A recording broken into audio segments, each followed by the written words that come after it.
और चलिए मुख्य सचेतक महेश जोशी क्या कुछ कह रहे हैं आपको सुनवाते हैं। होनी चाहिए, जेपीसी बननी चाहिए, जेपीसी से जांच होनी चाहिए और सच्चाई सामने आनी चाहिए। लगातार देश में लोकतंत्र को कमजोर किया जा रहा है।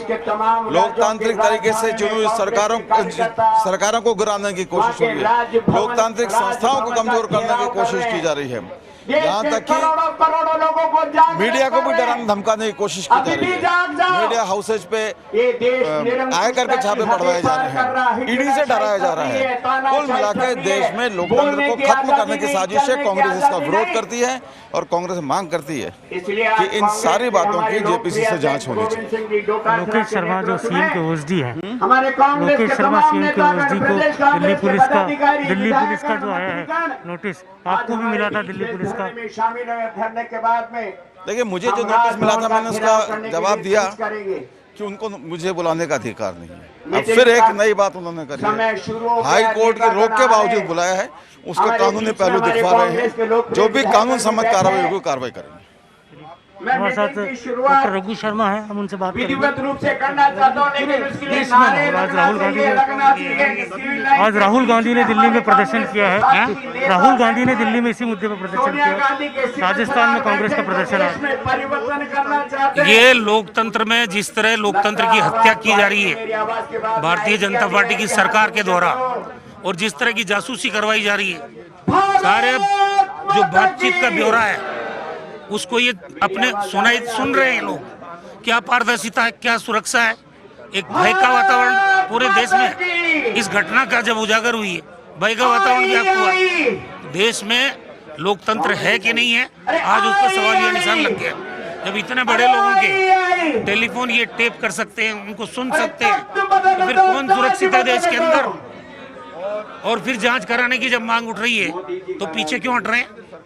जरा सी सच्चाई दिल में है तो इसकी जांच कराए, दूध का दूध और पानी का पानी हो जाए।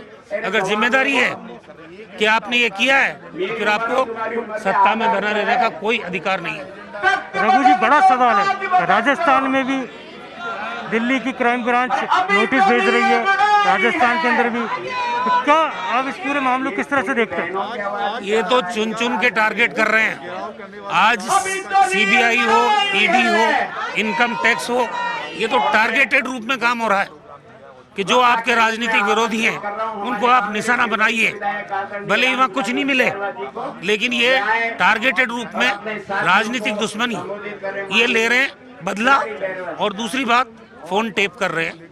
और जिस ढंग का ये मामला उजागर हुआ है, मैं समझता हूँ इसके बाद तो कोई नैतिक अधिकार रह ही नहीं जाता सत्ता में बने रहने का।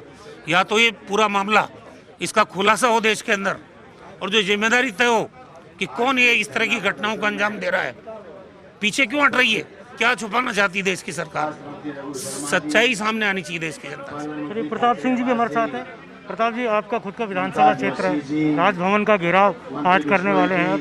ये पूरे देश में जिस तरह की घटनाक्रम और एक बड़ा मामला इंटरनेशनल इशू है। योगेश जी, इस भारतीय जनता पार्टी के लोगों की आंख का पानी मर गया है। लोग तड़पते हैं, दर्द होता है, परेशानी होती है भूख से, ऑक्सीजन के बिना, तो भी इनकी आंख में पानी नहीं आता। ये लोग पाप कर रहे हैं। केंद्र में जिस तरह से लोकसभा में इन्होंने झूठ बोला ऑक्सीजन को लेकर, अब ये जासूसी करने पर आ गए, तो इस देश में कोई भी सुरक्षित नहीं है, चाहे वो बीजेपी का नेता हो चाहे कांग्रेस का। कुछ लोगों की एक गैंग बन गई है जो अपने मुद्दे पर, अपने एजेंडे पर काम करते हैं। एजेंडा होना चाहिए रोजगार देने का, रोटी देने का, महंगाई कम करने का। इनका एजेंडा हो गया दंगे फसाद कराओ, महंगाई करो, लोग भूख से मरते रहे, लेकिन लोगों का मुद्दों से ध्यान हटाते रहो। मुद्दों से ध्यान हटाने के लिए मंत्रिमंडल में फेरबदल होता है, उससे जो मर गए वो वापस नहीं आएंगे, लेकिन जिनकी डेथ हो गई उनके घर वालों के दर्द पर नमक मत छिड़को, मरहम लगाओ। वो तो कह रहे हैं ऑक्सीजन की कमी से कोई मरा ही नहीं। जिस तरह के बयान केंद्र सरकार दे रही है, जिस तरह से जासूसी कर रही है कानून को ताक में रखकर, वो स्वीकार नहीं किया जा सकता। इसलिए कांग्रेस सड़कों पर उतरी है। भारतीय जनता पार्टी ने, उनके नेताओं ने, लगता है उत्तर प्रदेश के चुनावों से पहले, उत्तर प्रदेश के चुनावों से पहले इस तरह की घटनाएं बढ़ेंगी। देखिए, ये आप मानकर चलिए, उत्तर प्रदेश का चुनाव बीजेपी जीत नहीं रही है, बीजेपी हार रही है। इसलिए बीजेपी सारे हथकंडे अपनाएगी, और बीजेपी जिस तरह से हथकंडे अपना रही है उससे लोगों में आक्रोश है। लोगों के आक्रोश को पूरे देश में फैलाने के लिए, आक्रोश के जरिए बीजेपी को चुनौती देकर उसके घुटने टिकाने के लिए, बीजेपी के जुल्म, अन्याय और झूठ का जवाब देने के लिए कांग्रेस सड़कों पर उतरी है। हमारा संघर्ष शुरू हुआ और ये संघर्ष जारी रहेगा। अमित शाह कह रहे हैं कि क्रोनोलॉजी है कि संसद सत्र शुरू होने से पहले इस तरह का मुद्दे उठाए जा रहे हैं, संसद को नहीं चलाने दिया जा रहा। आप पुराने बयान देख लो। अशोक गहलोत जी ने कहा था कि मैं ऑक्सीजन की भीख मांग रहा हूँ, फिर भी ऑक्सीजन नहीं दे पाए। राहुल गांधी ने कहा था ऑक्सीजन की कमी है। कांग्रेस के तमाम नेताओं का, ये 3 मंत्री वहाँ गए थे, बीजेपी के नेताओं ने कहा था ऑक्सीजन की कमी है। ऑक्सीजन मिल नहीं रही थी, लोग तड़प रहे थे, मर रहे थे, सबको पता है। तो अब आप बताइए, विपक्ष तो अपनी आवाज उठाएगा, जनता की आवाज, इसमें गुस्सा करने की क्या बात है। बीजेपी तो ये कहती है कोई कुछ भी मत बोलो, सच सुनने की बीजेपी की आदत नहीं है। लेकिन बीजेपी ये तय कर ले, बीजेपी का जुल्म, तानाशाही, झूठ, फरेब और धोखा नहीं चलेगा। कांग्रेस जनता की आवाज को बुलंद करेगी, चाहे हमें हमारी जान देनी पड़े, लेकिन कांग्रेस बीजेपी के जुल्म को स्वीकार नहीं करेगी। रघु जी से एक सवाल था, रघु जी आपसे एक सवाल है ऑक्सीजन को लेकर। ऑक्सीजन को लेकर जिस तरह संसद में बोला गया केंद्र की सरकार की ओर से, क्या कहेंगे? भाई कोई कॉलम ही नहीं है जिसमें भारत सरकार ने राज्यों से जानकारी मांगी हो कि भाई आपकी ऑक्सीजन की कमी से कितने लोगों की मौत हुई। ये जानकारी उन्होंने मांगी नहीं, तो राज्यों ने अलग से दी नहीं, लेकिन हमसे मौत की जानकारी मांगी, कितने लोगों की मृत्यु हुई। तो जब सेकेंड वेव में, जब राजस्थान की बात कर लो, 9,500 लोगों की कुल कोविड में मृत्यु हुई।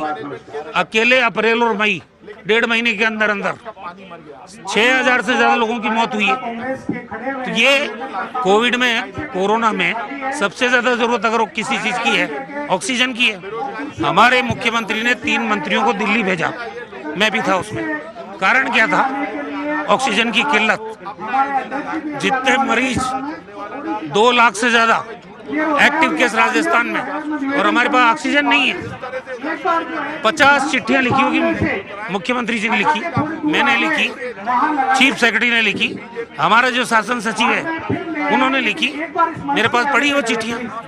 ये ऑक्सीजन की किल्लत से राजस्थान में ऐसी भयावह तस्वीरें हमने देखी है। सिलेंडर लेके सड़कों पे लोग घूम रहे थे, घरों में असुरक्षा की भावना से सिलेंडर भरे हुए अपने घरों में रख रहे थे कि कहीं ऑक्सीजन की कमी नहीं हो जाए। तो ये जो इतनी मौतें अचानक होना, अपने आप में ऑक्सीजन की